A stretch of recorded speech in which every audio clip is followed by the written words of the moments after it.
ఆకలితో చచ్చిపోయినా అడుక్కోని మాత్రం అడుక్కోను. మరి డబ్బులు రావాలంటే ఎలా? అన్నా,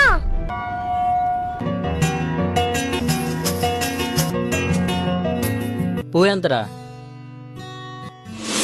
10 రూపాయలు. థ్యాంక్ యూరా. అయ్యా చిన్నపిల్లడైనా అడుక్కోకుండా ఎంత కష్టపడుతున్నాడు చూడరా రేయ్. మన పని చేసుకోవచ్చు కదా. అక్క, అన్నం ఎంత? 30 రూపాయలు. పాపు 20. ఆకలితో చచ్చిపోయినా అడుక్కోని మాత్రం అడుక్కోను. మరి డబ్బులు రావాలంటే ఎలా? అన్నా,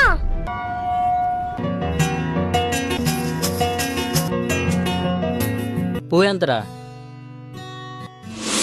10 రూపాయలు. థ్యాంక్ యూరా. అయ్యా చిన్నపిల్లడైనా అడుక్కోకుండా ఎంత కష్టపడుతున్నాడు చూడరా రేయ్. మన పని చేసుకోవచ్చు కదా. అక్క, అన్నం ఎంత? 30 రూపాయలు. పాపు